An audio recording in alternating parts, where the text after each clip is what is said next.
ACTIVISION presents a smashing blast from the past.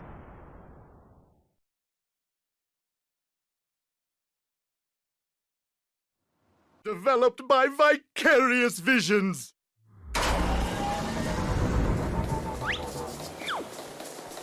It's Crash Bandicoot!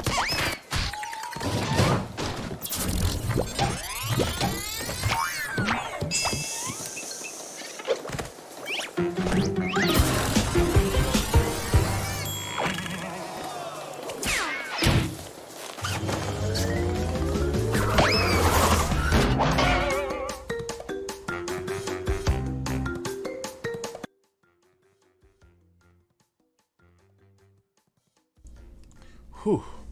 What's up, everybody? My name is Jeremy from the JayJugular channel. I'm back once again to be doing finally, another project, right? And I know for some time now I kind of was just down in the dumps, not knowing what I want to do. I don't want to say depressed. We don't want to throw the word depressed around because then people are going to be like, kind of like, oh, are you okay? Doing different type of content, still on that trend. It's not just it wasn't a phase. I'm probably gonna keep doing videos like I'm doing right now with my phone, trapping and everything. But hey, it's gonna be Crash Bandicoot Insane Trilogy. The point, I'm gonna press this. I don't know if nothing's gonna happen, but the point of why I'm doing this, right, is because we just got Crash Bandicoot 4. It's about time, right? And I'm enjoying the game. So much so, it's probably the only thing I'm really just playing with my PlayStation a lot. I got back into Red Dead Redemption 2. And then I'm also playing Minecraft on the side, sort of. I haven't played it in a minute, but it's only because to maximize the hype of Steve coming out in Smash Bros. Is why I really just started doing a lot more Minecraft on my PlayStation. But I decided I didn't have nothing else to do as far as projects, and I'm still just on the grind of 400 subs, which is very still possible this year with a little bit over like 2 months left in the year. But I decided, you know, why not just do a whole Crash Bandicoot marathon and just clear out as many of the Crash Bandicoot games as I possibly can / want to, starting with the Insane Trilogy and then just playing through Crash Bandicoot 1, 2, and 3. Maybe at some point I'll start the PS1 classics and play those versions just because they're the versions I know better than these. And not to say I haven't beaten all these versions before. I've beaten the Insane Trilogy a multitude of times before. But that's besides the point. But we are going to start with Crash Bandicoot 1. It's going to be, I think the most comfortable way I can go about playing this is just 100%ing it, just because it makes the most sense. Why not, right? More or less because I'm going to do that with Crash 2 and Warped. So, with that being said, let's go ahead and reveal the most important part about this whole project I'm going to be doing. Face reveal. Alright, so I normally don't do face cam on Let's Plays, but I decided why not for the first time. I've done it before, but I decided why not. 1 in a million time ever chance of happening. I felt like since we're doing Crash Bandicoot, whole marathon of it, it'd be better if I could just show my reaction to some of these things and get used to using face cam more often. So I actually have a better wardrobe. As you can see, I'm looking up. I can see I'm looking up at myself because I'm looking at myself on my screen and I'm looking at this. I have better wardrobe, some Mario Kart shirt I got for like $12 at Target because I needed more clothes that actually fit me, but better wardrobe, so I don't feel not comfortable with doing face cam. I think the biggest thing was my wardrobe. But anyway, we're gonna get right into this. We're gonna do a whole new game, and just so people can know, you can tell by the UI, or at least the way the game looks, I'm actually doing the Nintendo Switch version. Why? It was the most accessible and it was the quickest thing I could hook up. I've actually triple dipped this game. Actually, I didn't triple dip it because the PC version I got for free, but I have the PS4 version, the Switch version, and PC. Pretty sure somebody's like, oh, you can play on PC, you're gonna get the best graphics, whatever. I'm more or less in the gameplay, especially when it comes to Crash, and you know, I'm just gonna ignore the fact that I just don't have my thing on Do Not Disturb, and we're just gonna keep it pushing. But anyway, let's go ahead and just do this. Overwrite save, and we're gonna go ahead and just start. All right.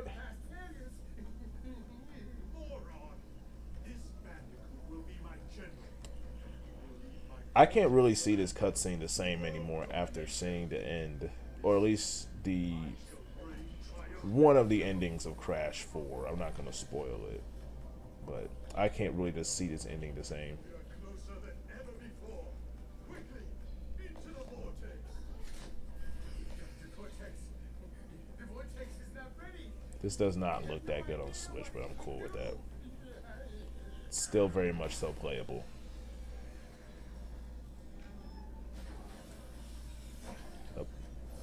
Failure again. Oh my god, it's so fucking blurry up there. I never even realized that.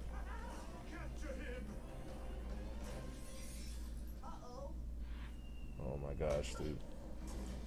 Prepare the female. And there's lag. Okay, I know this is probably turning into a shit fest for the Switch version, but oh my gosh. Alright, cool. Alright, cool. So that starts our game.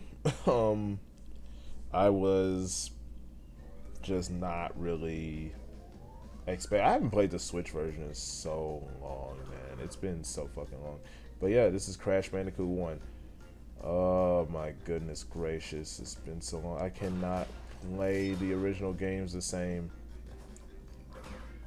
Somebody's in the comment section is gonna be like, man, why didn't you just play like the PS4 version? And I'm gonna be like, I don't care. All I care about is gameplay. Like looking at it, it's like, oh my god. I'm looking at my OBS screen like while I'm playing this. Because I've been playing Crash 4 so much, it just feels naked not being able to do certain things on the Switch version. It feels so fucking weird. Alright. I don't even have the fucking circle under me, which feels really nice in Crash 4. I know some people don't like it, but if they don't like it, you guys are weird. You know, but you're entitled to your own opinion. I'm not going to judge anybody's opinion here, because that would be mean. But Crash Bandicoot fucking 1, man. I'm going to get into the habit of wanting to double jump. I know it, but we can't do that in this game. It's going to suck even more in Crash 2, because I got better controls with a lack of, good control.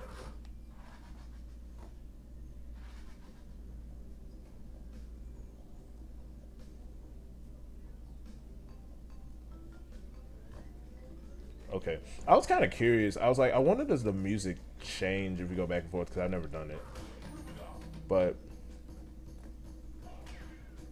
the thing about Crash 1 that kind of sets it apart from the other games, at least the PlayStation 1 version of it, because the PS4 version, or at least the Insane Trilogy version, isn't as bad as people make it out to be, only due to the fact that it just feels better to control Crash a little bit. He's not as clunky as he was on the PlayStation 1 version.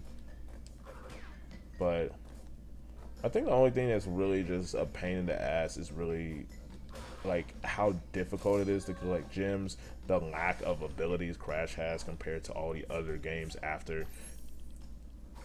And then it's just really not the best game to 100%. I mean, once you do it the first time, like going about it your second time isn't as fun, nor does it really make sense to do it. Just because if I 100% this one time, if I'm playing this again, I don't usually go for another 100%. Mainly because there's no point in fucking doing that.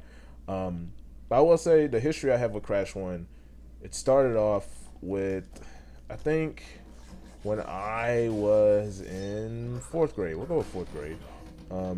I was in 4th grade, and I got my first PSP.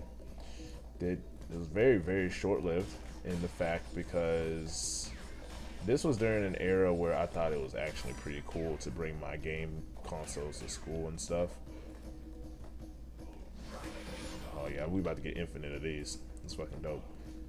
But this was a point where I thought it was okay to bring all my gaming consoles and shit to school, so I would endlessly always just bring like my PSP. I remember I used to always bring my DS with me, like on the school bus and everything, and parents wouldn't know, but I hope to this day, like, if my mom or dad ever watch my YouTube videos at some point, they don't find out about that, but I don't think they probably care now that I'm not in school anymore. But you know what? I think my mom probably cared. I think my mom would be kind of concerned that I did that behind her back, but I love my mom. I love you, mama. But it was a point when I would just bring my gaming consoles to school and everything, and I brought my PSP to school. Okay, this is another story. I'm telling a whole nother story on top of like what I'm trying to talk about. So, when I got my PSP, the only game, because like I said, the history I had with it is really very, very short. I didn't have my PSP for long, but the games I had with it, I had Jak 1.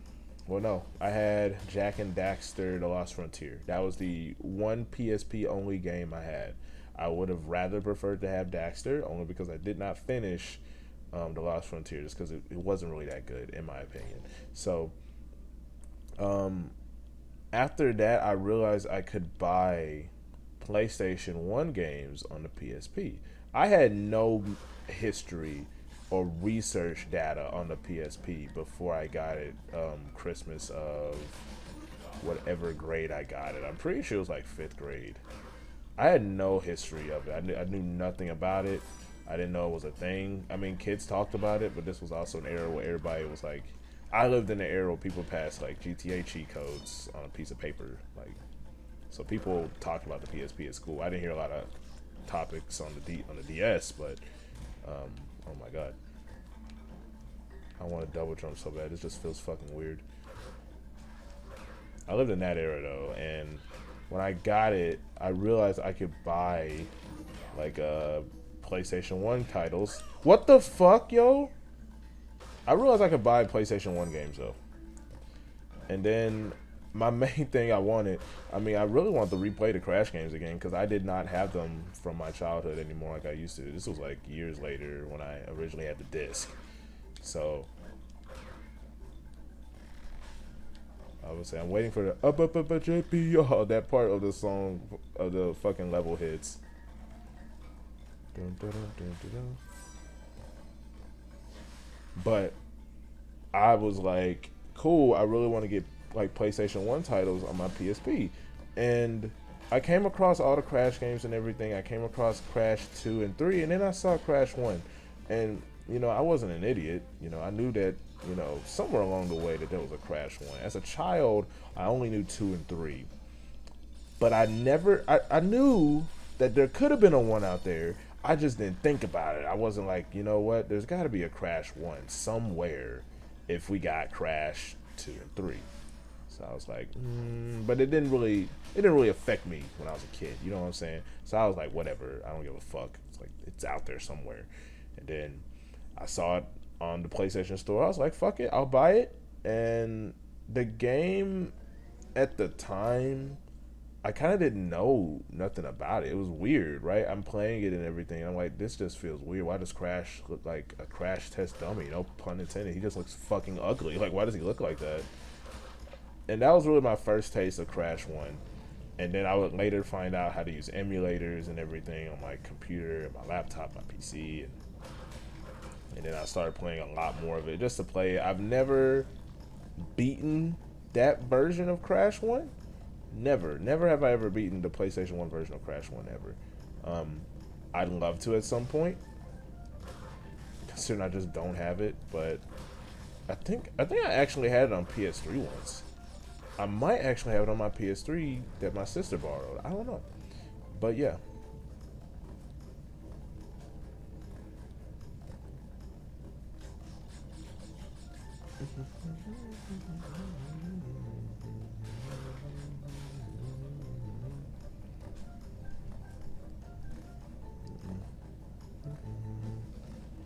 I'm kind of trying to focus on this. Little focus, slight focus. Alrighty. So I think that's going to wrap it up for part 1, only because I feel like I need to go check on my fucking noodles that I'm boiling right now. Alright, guys. Jesus. I'll see you guys in the next part for more Crash 1. Stay tuned. Love you guys. Stay safe. Wear a mask. Catch you guys later.